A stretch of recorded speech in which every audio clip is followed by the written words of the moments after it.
네, 감사합니다. 오늘 하나님께서 저와 여러분들에게 주신 말씀 마태복음 5장 1절에서 5절 말씀이죠. 온유한 사람은 땅을 기업으로 받습니다. 이런 제목인데요. 말씀 증거될 때 우리 하나님의 은혜가 함께하길 원합니다. 네, 좀 답답한 얘기를 여러분들에게 좀 드리고 싶은데, 지금까지 목회자 양성은요, 각 교단별로 신학과 교리에 따라서 그렇게 양성을 해 왔는데, 며칠 전에 교육부에서 인정한 곳에서만 신학생을 양성하라는 그런 발표를 했습니다.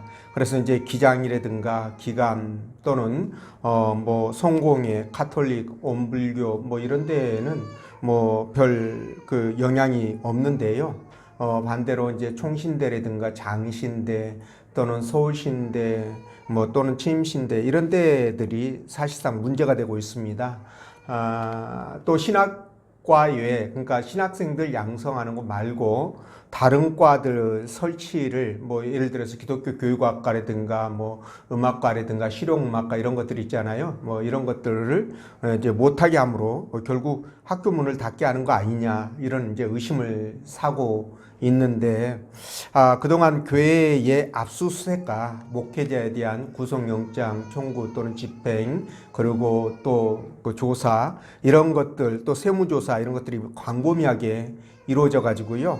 교회에 대한 탄압이 세계적 뉴스가 되고 있는 그런 상황에 이르렀습니다. 그래서 우리 교단도 세무조사 들어올 것을 대비해서 준비를 하고 있다는 말을 총회 담당자에게 제가 직접 들었습니다. 근데 사실 교회의 본질 중 하나는 선교와 구제죠. 그런데 이 선교비, 구제비가 세무조사의 대상이 되는지 증여세의 대상이 되는지는 잘 모르겠습니다. 그래서 이런 것들을 가지고 세무조사를 하겠다. 교회는 세금을 안 내지 않습니까? 그렇죠? 예, 목회자는 이제 그 소득세를 내지만 교회는 안 냅니다. 근데 무슨 세무조사를 교회에다가 하겠다라고 하는 건지 이건 정말 말이 안 되는 이런 상황들을 지금 벌이고 있는데 교회를 탄압하는 이 부분에 있어서 상당히 우려스럽습니다. 그런데 지금 우리나라가 이제 행정, 입법을 다 장악하고 있죠. 거기에다가 이제 사법부까지 장악하려고 하고 있는데 그 이유가 뭘까? 우리가 좀 곰곰이 생각을 해볼 필요가 있습니다. 베네수엘라의 차베스라는 사람, 알만한 사람들은 아시죠? 이 사람이 베네수엘라 사법부를 장악할 때 썼던 수법이 있습니다. 그 수법을 우리나라에서도 그대로 지금 사용하려고 하고 있거든요. 그래서 상당히 우려스럽다라는 생각이 드는데 그렇게 해가지고 베네수엘라가 사회주의 그 독재 국가가 되지 않습니까? 결국은 입법, 사법, 행정까지 장악하면 이제 마음대로 이제 할 수 있는 거죠.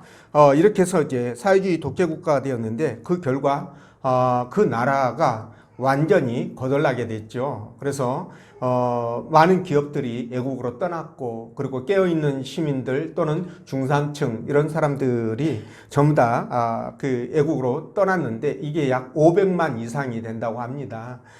그러다 보니까 나라에 변변한 생산 시설 하나 없고 그리고 전기나 수도나 이런 사회적 인프라가 다 망가지게 되었고요. 그래서 냉장고를 못 돌려가지고 썩어가는 고기를 팔아야 되는 상황 그리고 여자들이 불과 단돈 10달러에 몸을 팔아야 되는 이런 지경으로 몰렸는데요. 그런데도 불구하고 여러분 선거를 하면 이깁니다. 항상 집권당이 이겨요. 여러분 그 이유가 뭔 줄 아십니까? 이렇게 완전히 나라를 거덜내고 국민들을 피폐한 상황으로 몰아넣는데도 불구하고 선거만 하면 이기는 이유가 뭘까요? 정부의 공짜 돈에 맞들인 사람들이 맹목적으로 정부를 지지하고 있고요. 거기에다가 하나는 부정선거를 통해서 정권을 유지하는 것입니다. 그러니까 이런 것들을 기도하면서 우리가 깨어서 어떤 것이 옳고 그런지를 잘 분별해 가지고 우리나라가 이런 전철을 밟지 않도록 힘쓰고 애쓰는 좀 깨어있는 그래서 기도하는 그리고 행동하는 그런 시민들이 그런 교회가 되기를 원합니다. 어쨌든 여러분들이 기도 많이 해 주십시오. 자, 오늘 하나님께서 본 말씀을 통해서 다음과 같은 세 가지로 은혜를 주셨는데요. 온유한 사람은 땅을 기업으로 받는다는 것이고, 두 번째, 온유한 사람은 부드럽지만 약하지 않다라는 겁니다. 그리고 온유한 사람은 하나님 뜻에 겸손히 순종하는 사람이다 라는 말씀을 드리는데요. 그래서 오늘 본 말씀 따라가면서요, 온유한 사람은 어떤 사람이고 어떤 모습으로 세상을 살아가야 하는지 성령께서 들려주시는 하나님의 음성을 듣도록 하겠습니다. 첫째로 온유한 사람은 땅을 기업으로 받는데요. 우리 5절 말씀 읽어보겠습니다. 시작. 온유한 자는 복이 있나니 그들이 땅을 기업으로 받을 것이며. 아멘. 자, 오늘 주님은요, 복 있는 자를 말씀하시면서 온유한 사람이 땅을 받을 것이다 이렇게 말씀했죠. 근데 여기에서 온유라는 말은요, 부드러움이라든가 자상함이라든가 친절함이라든가 이런 것보다는 고난과 핍박 속에서도 겸손하게 하나님의 도움을 바라면서 하나님의 뜻대로 살아가는 것, 이것이 온유의 언어적 의미다 이렇게 보시면 될 것 같습니다. 자, 그래서 외부로부터 닥치는 억압과 고난에 대해서 거칠게 반응하지 않아요. 그리고 내 힘으로 해결하기 위해서 막 악착같이 그냥 유난을 떨고 그 사람들에게 상처를 주고 이런 것이 아닙니다. 모든 것을 하나님께 맡기면서 영적으로 평안함을 얻는 상태, 이게 바로 온유고, 그런 사람을 온유한 사람이다 이렇게 말하는 거예요. 자, 이렇게 말씀드리면 언뜻 볼 때 온유가 상당히 소극적이고 무기력하게 보이는 거 아니냐, 이런 생각을 할 수 있는데 그게 아닙니다. 그런 사람들은요, 내면적으로는요, 하나님에 대한 굳건한 믿음과 확신 때문에 심지가 굉장히 굳습니다. 그리고 어떤 것들이 요동친다 할지라도 일관성을 유지합니다. 그러다 보니까 그 마음이 뭐예요? 믿음으로 말미암아, 말씀으로 말미암아, 주님으로 말미암아 항상 천국 같은 상태가 유지되고 있다라는 거예요. 자, 이런 사람이 바로 온유한 사람인데, 자, 성경에 나오시는 분, 온유한 사람이 누굴까? 그 최고의 인물은 바로 우리 주님이라고 말씀드릴 수 있습니다. 그러니까 세상에 우리 예수님만큼 온유한 사람은 없다라는 거예요. 우리 주님은 죄가 없잖아요. 그런데도 불구하고 사람들에게 온갖 수모와 멸시를 받고 고문까지 받잖아요. 그리고 십자가에 달리실 때까지도 그분은 단 한마디의 변명도 하지 않고 고스란히 그것을 감수하십니다. 그래서 이분은 마태복음 11장 29절에도 언급되어 있는 것처럼 나는 마음이 온유하고 겸손하니 이렇게 말씀하시잖아요. 온유로 말씀드리면, 겸손으로 말씀드리면 우리 예수님이 최고봉이다 이렇게 말씀을 드릴 수 있는데, 여러분 만약에 예수님이 말이죠, 정말 그렇게 멸시와 수모 그런 고통을 당하면서도 한마디 말씀을 할 수 없었던 이유가 그분이 힘이 없어가지고 당할 수밖에 없어서 당했다라고 한다면 온유 아니에요. 여러분, 온유는 그런 의미로 쓰는 거 아닙니다. 그건 온유가 될 수가 없습니다.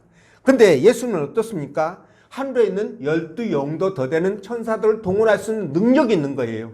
말씀 한마디로 그들을 완전히 싹 쓸어버릴 수도 있음에도 불구하고 여러분, 우리 주님은 그 능력을 사용하지 않고 고스란히 받으신 거죠. 그래서 우리 주님을 온유하신 분이다 이렇게 말씀을 하는 겁니다.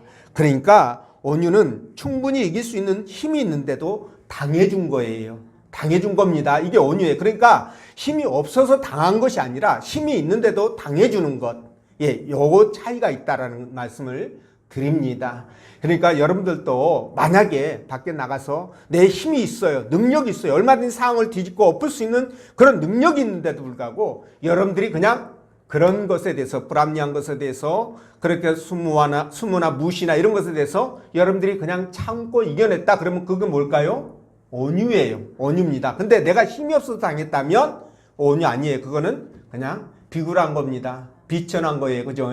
이렇게 여러분들이 해석하시면 되겠습니다. 자, 그래서 말이죠. 우리 주님은 이렇게 온유한 사람이 뭘 받는다?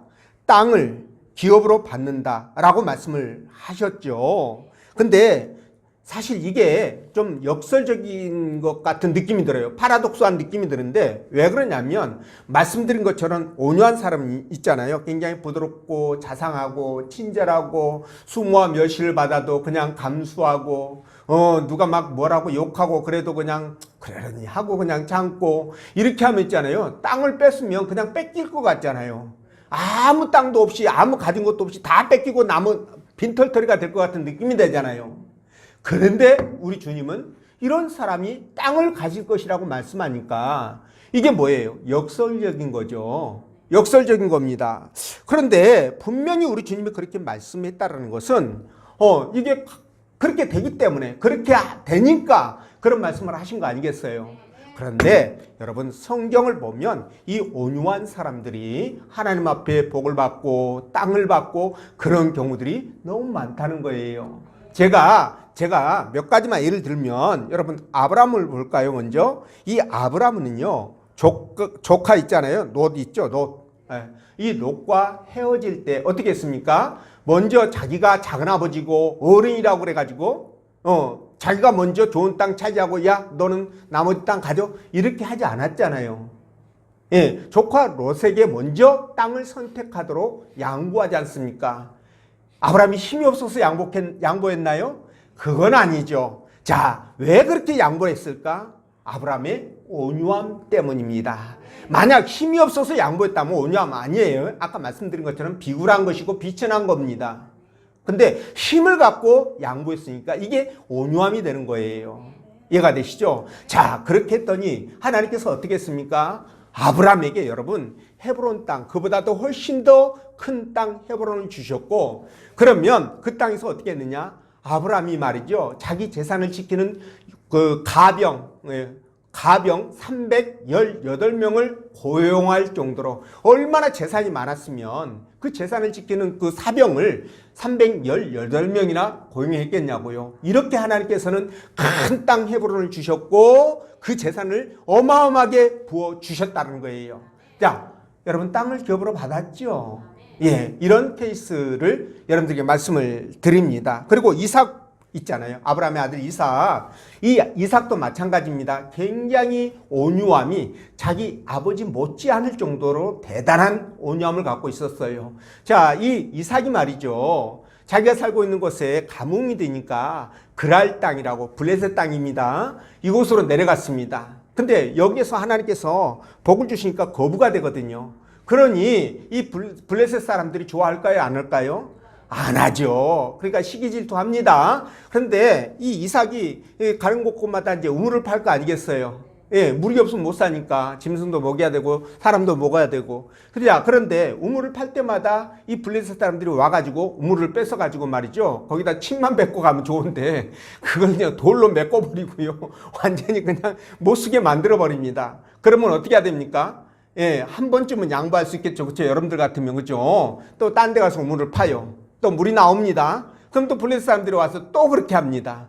그럼 두 번이죠. 그러면 또 양보하고 또 갑니다. 세 번째 딴 데 가서 또 그렇게 했어요. 그러면 그렇게 또 블레셋 사람들이 와서 해방하면 여러분들 같으면 어떻게 합니까? 내가 이제는 3세판이다. 죽자 사자. 네가 이기나 내가 죽나 한번 해보자. 이렇게 해가지고 어떻게 될까요? 전쟁이야 이러면서, 그죠? 예, 난리 났겠죠. 근데 여기서도 이삭이 뒤로 물렀습니다. 또 딴 데로 이사 가요. 야, 이사 가자. 쟤들하고 싸우지 말고 그냥 이사 가자. 이렇게 갑니다. 또 땅을 파요. 또 물라줘. 그렇게 해서 무려 5번을 그 정도로. 여러분 대단하지 않습니까, 이삭? 자, 이런 이삭이 결국 브엘세바로 올라가게 되는데 그날 밤에 하나님께서 이 이삭에게 나타나가지고 뭐라고 하셨을까요? 아유, 저 물러 터진 놈. 아니, 저러니까 저 악한 놈들에게 다 뺏기고 당하기만 하고, 아유, 저 못난 거 저거 어디다 써먹을까? 이렇게 했을까요? 안 했을까요? 느낌상? 안 했을 것 같죠? 안 했습니다, 여러분. 그렇게 말하지 않았어요. 하나님께서 그런 이삭을 내가 너와 함께 하겠다고 하시면서 그에게 복을 주시는데 헤브론 땅도 그 아버지 대신 그 땅을 주십니다. 주시고 또 이삭에게 얼마나 복을 부어 주셨습니까? 여러분 그 말씀이 여러분 나오는데 정말 기가 막히게 축복을 하시는 이 하나님의 모습을 보게 됩니다. 반면에 여러분 이삭의 아들 누굽니까? 에서와 야곱이죠. 근데 이 야곱을 한번 보자고요. 야곱은 말입니다. 굉장히 좀 사람이 야비하죠. 자기 이익을 위해서라면 수단과 방법을 가리지 않습니다. 그래서 자기 형 에서가 받아야 될 축복을 가로채게 되죠. 그리고 에서의 장자권을 자기가 또 가로채게 됩니다. 이렇게 가지고 결국은 죽임당할까 봐서 주랭랑 치잖아요. 어디로? 하란으로. 근데 여러분 이렇게 하면 여러분 악착같이 했으니까 남의 뒤통수 쳐가면서 사기치면서 막 이렇게 하면서 긁어 모은 거 아니에요. 그죠? 그럼 어떻게 돼야 됩니까? 여러분들 계산으로 세상 법칙으로 보면 잘 먹고 잘 살아야 되죠. 그죠? 그렇지 않아요? 잘 먹고 잘 살아야 됩니다. 그런데 말이죠. 결과는 어떻게 됐습니까? 있는 거 다 뺏기고요.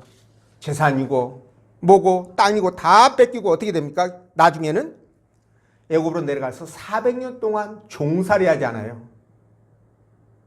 여러분 이 결과가 뭘 말해주는 겁니까 여러분? 하나님 나라 백성으로서 온유함이 약하고 그렇게 하면은 손해보고 그렇게 하면은 이 땅에서 살기 힘들 것 같은 그런 느낌이 되는데도 느낌을 받는데도 불구하고 오히려 하나님께서는 아니다라는 거예요. 아브라함과 이삭처럼 그렇게 온유하면 복을 받게 되고 반대로 악착같이 속임수로 관계로 그렇게 빼앗은 야곱은 다 나중에 빈털털이 돼가지고 이 개나리 옷좀 하나 메고 야 애굽으로 가자 따라라 이렇게 해가지고 내려가지 않습니까? 이런 일이 벌어진다는 겁니다.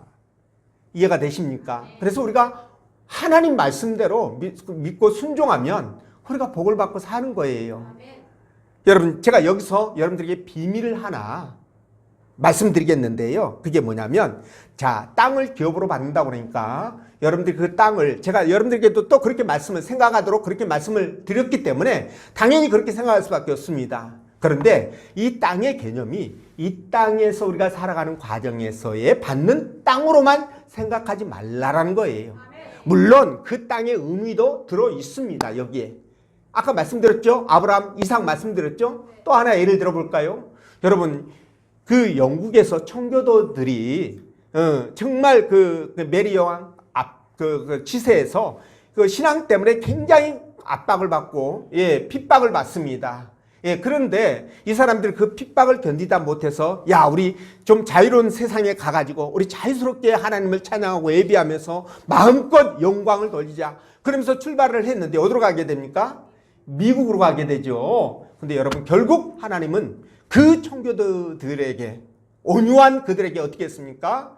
그 어마어마한 미국 땅 풍요로운 땅을 주시지 않았습니까? 그러니까 이것이 전혀 아니라는 말씀은 아니에요. 그러나 근본적인 이유는 더 큰 것은 뭐냐? 바로 이 땅이 여기에서 성취되는 것보다는 궁극적으로 종말론적인 성취를 얘기합니다. 종말론적인 성취. 그러니까 목사님 어려운 말 쓰는데 조금 쉽게 말씀드리면 이런 거죠. 자, 왜 종말론적인 성취라고 말씀을 드리냐면 첫 번째입니다. 이유가 자 너희가 땅을 기업으로 받을 것이다 라는 이 받는다는 말씀 있잖아요. 이게 말입니다. 미래에 이루어질 미래형으로 동사가 사용됐다라는 거예요.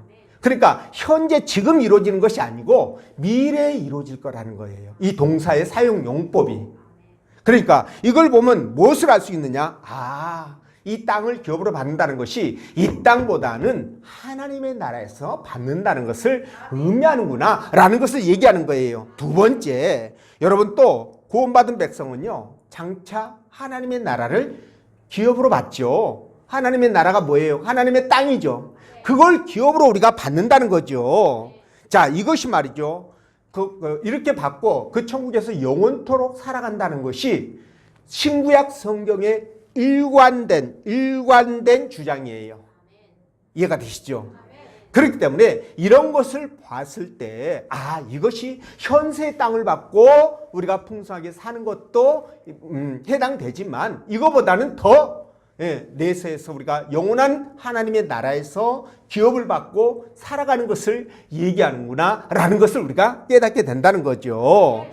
그래서 말이죠. 우리는 어떻게 해야 됩니까? 우리가 이 땅을 살아갈 때 그리스도를 본받아서 사람들과 하나님 앞에 온유한 삶을 살아가야 되겠죠.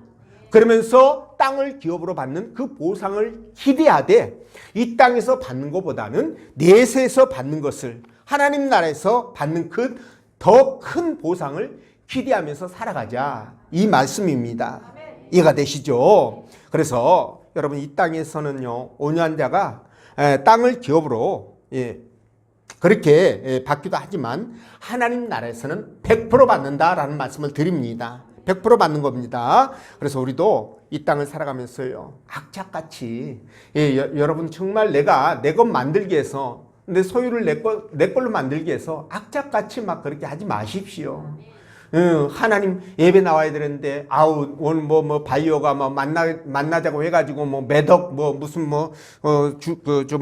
오다를 준다고 그러니까 어쩔 수 없이 내가 나가야 된다 이러면 돼요 안 돼요? 안 되죠. 우리 교회는 그런 분이 안 계신 것 같아가지고요. 제가 이런 말씀 드립니다. 안 되죠. 하나님 앞에 예배 드리는 것이 우선 아니겠습니까? 그렇죠?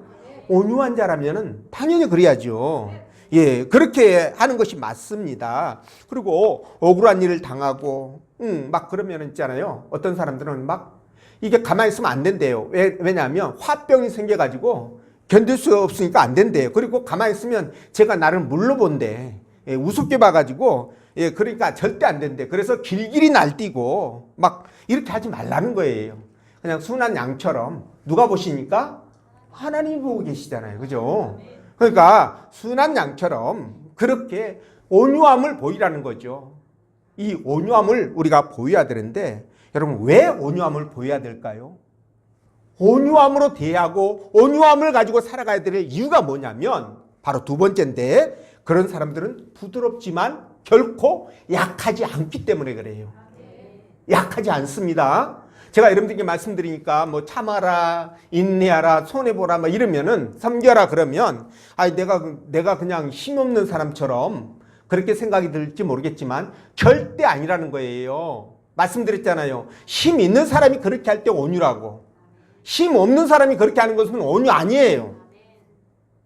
이해가 되십니까? 자, 그래서 말이죠. 이미 여러분들께 말씀을 드린 것처럼 온유한 사람은요. 때리면 맞고 사기치면 사기당하고 그런 바보 멍충이가 절대 아니라는 거예요. 이거 먼저 아셔야 됩니다. 어떤 고난과 핍박이 와도 겸손하게 하나님께 모든 것을 맡기고 그리고 영적인 평안을 누리는 사람이에요. 여러분 하나님 앞에 맡기면 그때부터 평안을 누릴 수 있습니다. 여러분들이 말이죠. 운전대를 붙들고 가면 신호 신경 써야 되고 속도 신경 써야 되고 속도계 있잖아요. 이런 거 신경 써야 되고 경찰도 또 이렇게 붙들고 있으면 또 신경 써야 되잖아요. 음주운전하는 사람은 없으니까 괜찮지만 음주라도 하면 운전대자 뭐 얼마나 경찰 신경 써야 됩니까? 이런 것들 신경 쓰다 보면 마음의 평안을 못 누리는 거예요. 근데 여러분들이 만약에 술을 아무리 막 고주망태가 되도록 먹었다든가, 그죠? 여러분들이 그냥 그런 상태라고 할지라도 여러분 차 타면 남이 운전해준 차를 탄다면 전혀 걱정할 일 없잖아요. 그 사람이 안전하게 집에다 데려다 줄 거 아니겠습니까? 그러니까 그 사람은 마음이 편한 거예요. 똑같은 이치입니다, 여러분. 하나님 앞에 내 인생의 모든 문제들을 맡기게 되면 그때부터 뭡니까? 내가 자유로움을 누리게 되는 거예요. 바로 그런 사람들이 온유한 사람입니다. 이해가 되십니까? 그래서 이런 온유한 사람은 마음에서부터 내공이 쌓여 있기 때문에 이 내공 때문에 약하거나 비굴하지 않아요. 오히려 부드럽지만 강한 사람이다. 이렇게 말씀을 드릴 수가 있습니다. 그래서 이 온유한 사람을 뭘로 표현하는 게 제일 어울릴까 생각을 해보니까 바로 물 같더라고요. 물. 여러분 물은 어떻습니까? 물은 굉장히 부드럽고 유연하죠. 형태가 없죠. 그냥 아무데나 그냥 갖다 부으면 그 형태가 그냥 막 만들어지잖아요. 그죠?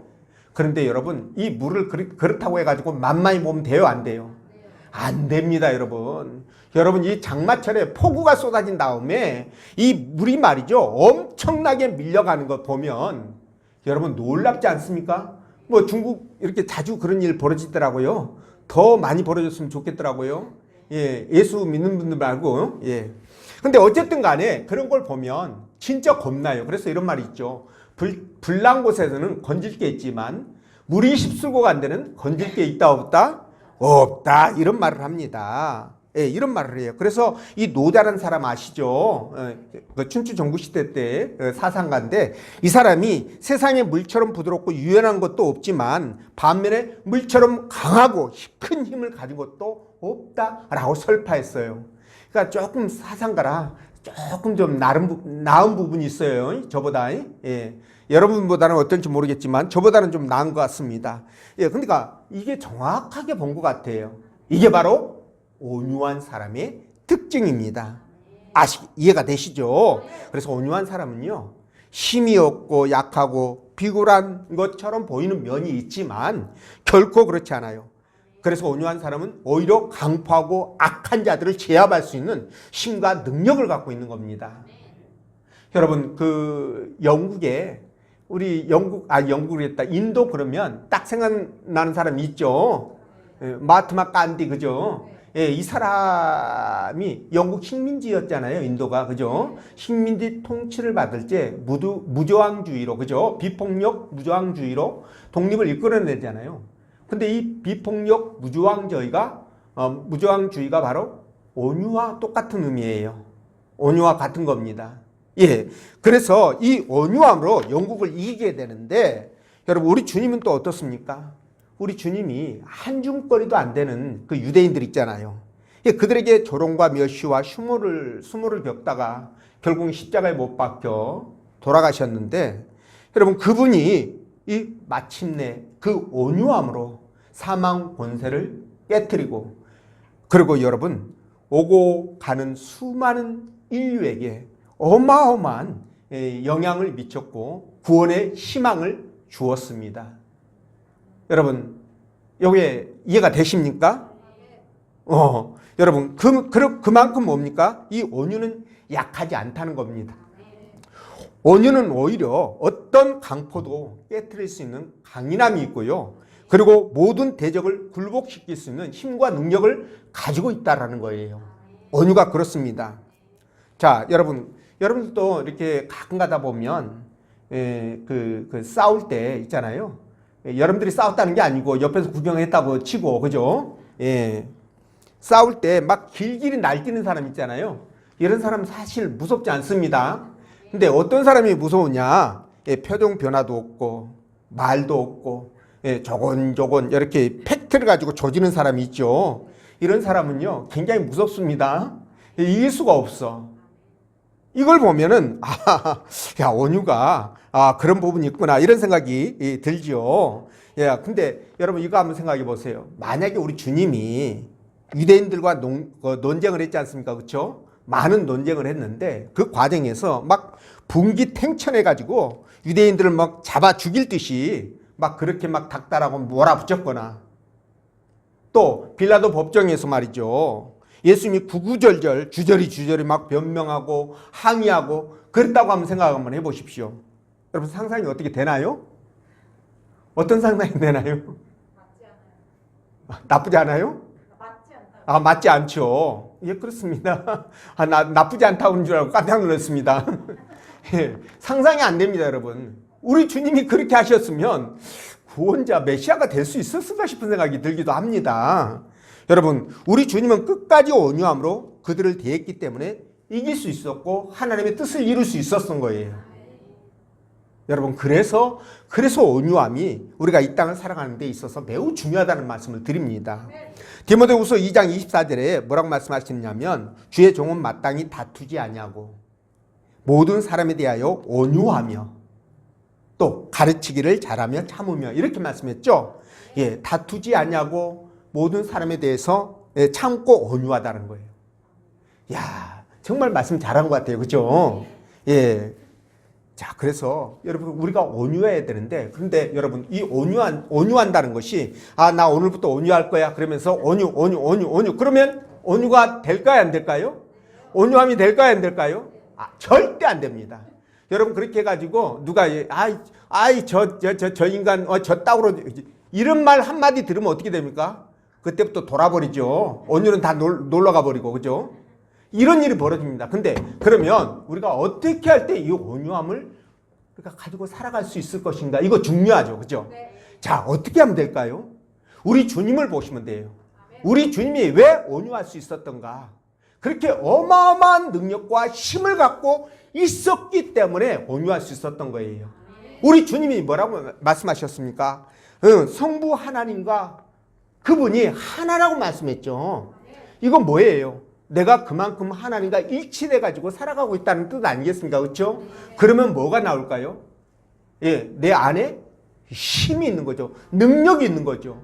예, 저 아무리 많은 사람들이 그렇게 나를 조롱하고 무시하고 십자가에 못 박아 죽이려고 한다 할지라도 내가 거기에 응하지 않는다면, 내가 거부한다고 한다면 얼마든지 거부할 수 있는데도 불구하고 그것을 따랐지 않습니까? 그죠?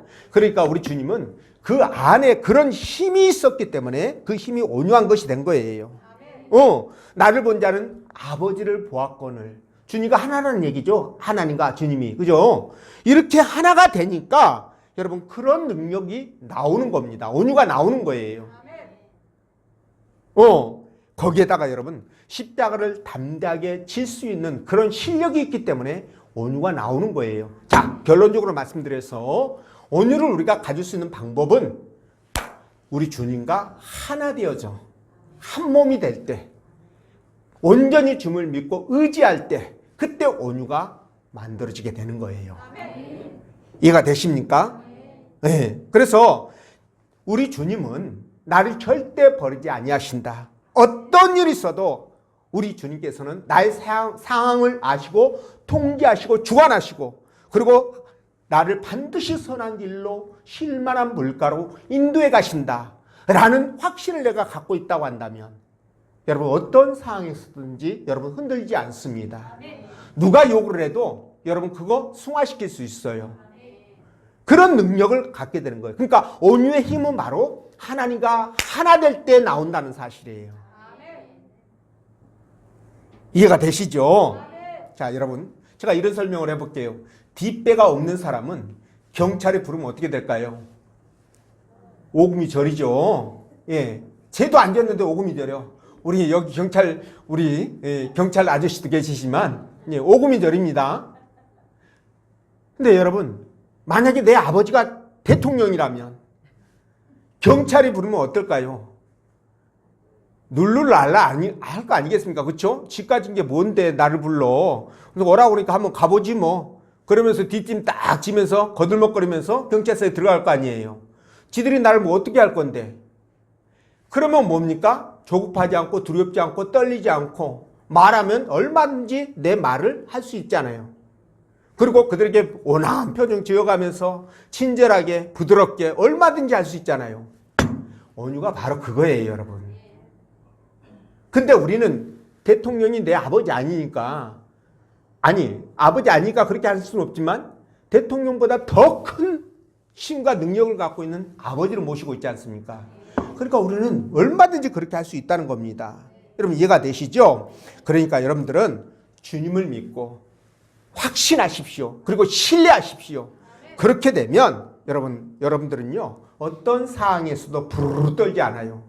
예, 부르르 떨지 않고 또 두렵지도 않습니다. 온유함으로 그것을 대처할 수 있다라는 거예요. 예, 그러니까 땅을 기업으로 받을 뿐만이 아니라 마침내 모든 대적들을 굴복시키고 최후 승리를 거둘 수 있는 거죠. 그런 여러분 되시길 바라고, 또 온유한 사람은 그래서 겸손할 수밖에 없다는 겁니다.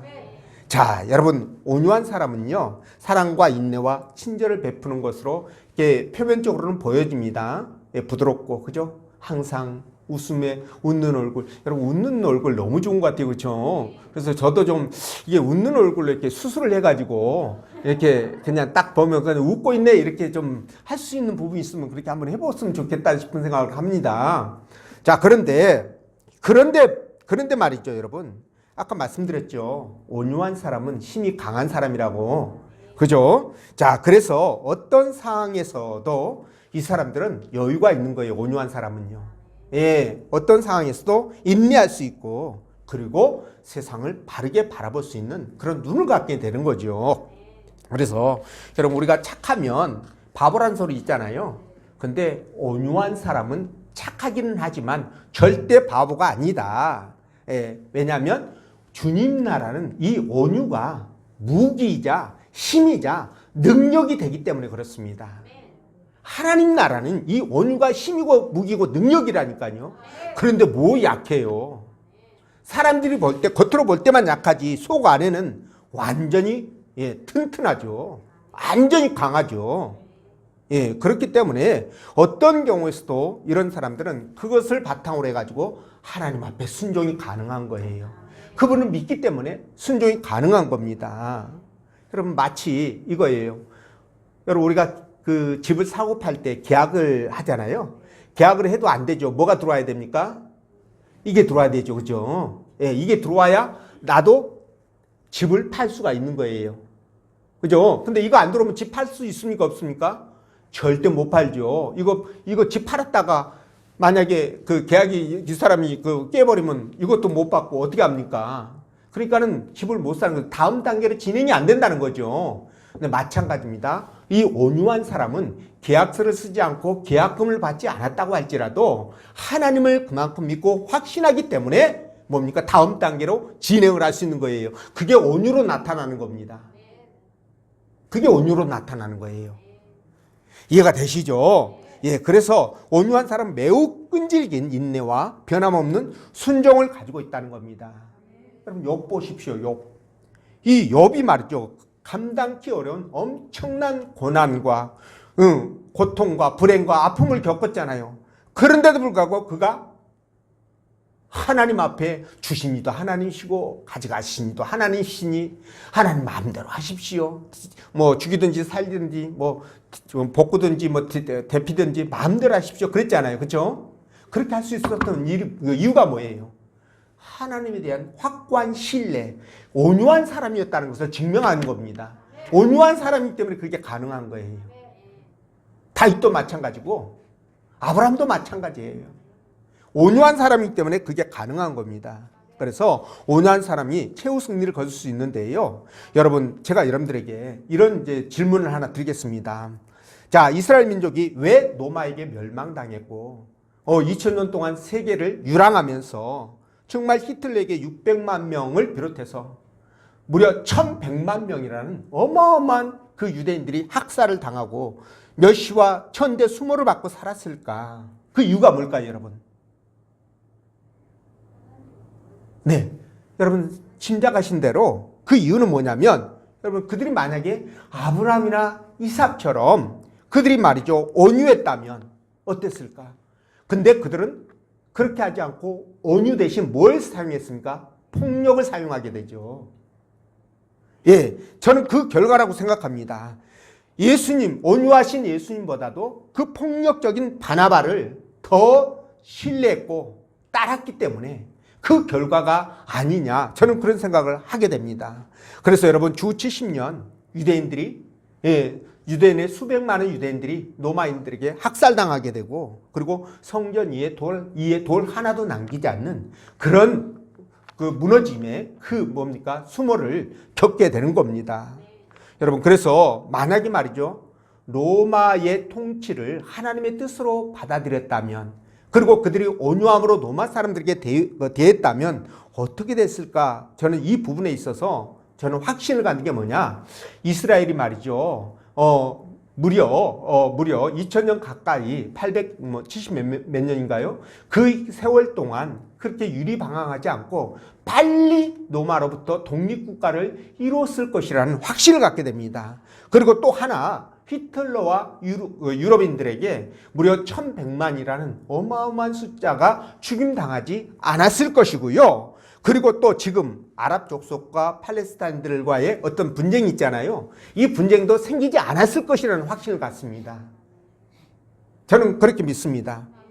근데 그렇게 되지 못했던 것들이 뭐냐? 이 선민주의가 너무 강하다 보니까 이 사람들이 그냥 다른 사람들 보기를 그냥 우습게 보잖아요. 거기에다가 이렇게 폭력으로 문제를 해결하려고 하는 이 발상 자체가 주님의 가르침과는 전혀 다른 거잖아요. 그러니 그들이 이런 수모를 겪고 피해를 입는 거 아니냐는 겁니다. 자, 그렇다면 저와 여러분들은 어떻게 해야 될까요? 온유함으로 살아야 되겠죠. 온유함을 갖고 세상을 대해야 되겠죠. 그럴 때 여러분 하나님 앞에 복을 받는 것은 물론이거니와 저와 여러분들이 얻을 수 있는 것들을 다 얻게 된다는 거예요. 근데 뭐냐면 어떻게 해서 얻게 된다? 말로 되는 거 아니고 주님과 하나 될 때 그때 능력이 생긴다는 거예요. 온유와의 능력이. 이렇게 여러분들이 이해하시고 그런 삶을 살아가시기를 주의 이름으로 축원드립니다. 기도합니다.